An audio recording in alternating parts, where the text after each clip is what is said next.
Lorsqu'on fait le tour de Miami Beach avec Kobe, le plus grand architecte de la région, on ne profite pas seulement de la vue et des villas de milliardaires. Avec lui, on comprend vite que la reprise économique est toute proche. Son cabinet croule sous la demande. Dans le centre de Miami, oui, on a une demi-douzaine de permis de construire en cours. Là, vous voyez les 2 tours à droite, on vient tout juste de les terminer, et juste à côté, on démarre un immeuble de 80 étages. Et il n'y a pas que le centre-ville. Sur l'île des millionnaires, Kobe n'avait plus rien fait construire depuis le début de la crise en 2007. Il vient d'engager ce chantier, une maison financée par un Brésilien, coût de l'opération, 15 millions d'euros. On est aujourd'hui revenu à l'activité et au volume que nous avions juste avant la récession, et même un peu plus. En fait, Miami connaît un boom de l'immobilier sans précédent. Partout dans la ville, on constate le retour des grues et des engins de chantier.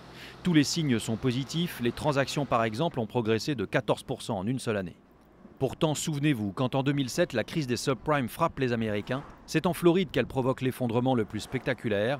Les prix baissent de moitié.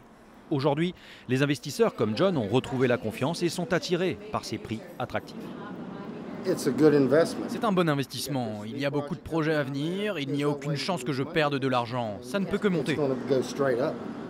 Pour convaincre John d'acheter ce studio à 370 000 euros, le promoteur lui fait cadeau des charges de l'immeuble pendant 3 ans. Ce plan a permis d'attirer des clients étrangers.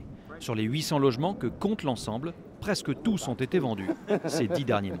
98% de nos acheteurs sont des investisseurs qui viennent de l'étranger. Ils savent que c'est maintenant qu'il faut acheter.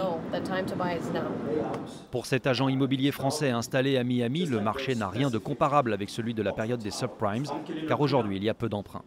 C'est beaucoup plus solide aujourd'hui puisque tout s'est fait cash. Tous les investisseurs sont venus avec soit leur cash, soit avec un financement de l'étranger. Donc pour nous, ça revient à dire que c'est du cash.